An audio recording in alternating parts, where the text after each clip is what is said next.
I can see great minds here. Everything is undergoing a change and at a scale which has not been witnessed. We are going to make it safer also. We are going to make it sustainable also. We are going to make it more efficient. We brought in the Bharat New Car Assessment Program. We are looking at quickly bringing about vehicle to anything communication.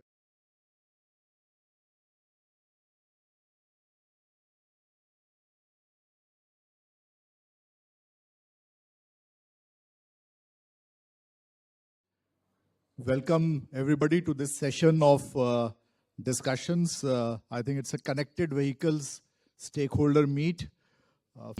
I can see great minds here. I can see mix of the industry, the intelligentsia, all the connected stakeholders in this extremely important topic of transforming India's mobility and road safety.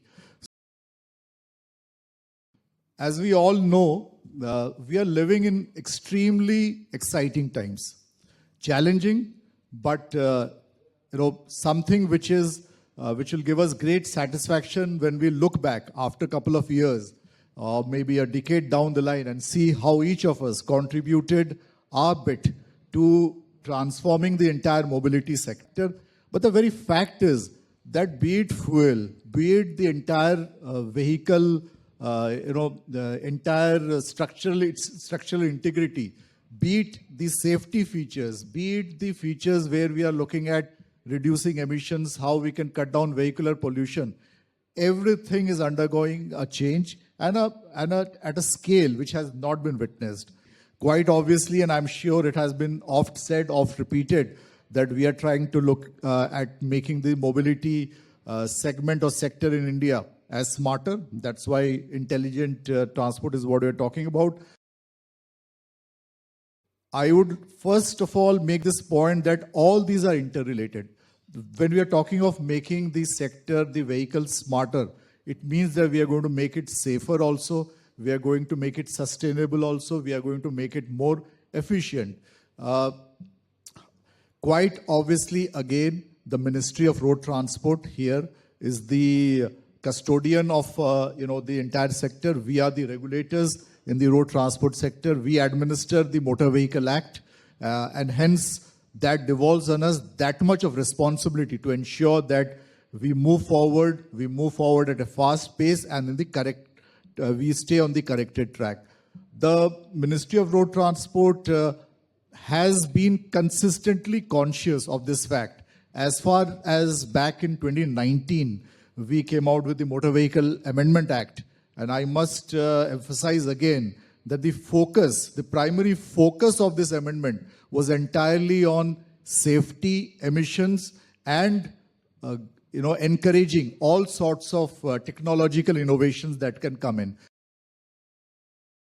You would know definitely that we brought in the Bharat New Car Assessment Program, for instance, wherein we are saying that voluntarily the vehicle OEMs need to come forward and rate their vehicles on a rating of 1 to 5 on the various parameters of safety, whether it's adult occupant protection, what the vehicle provides, the child occupant protection, or in general the safety features or the driver assist technologies that one talks about. We are moving towards very clearly more and more features which cuts down on emissions, bring in more safety features, and making our vehicles smarter.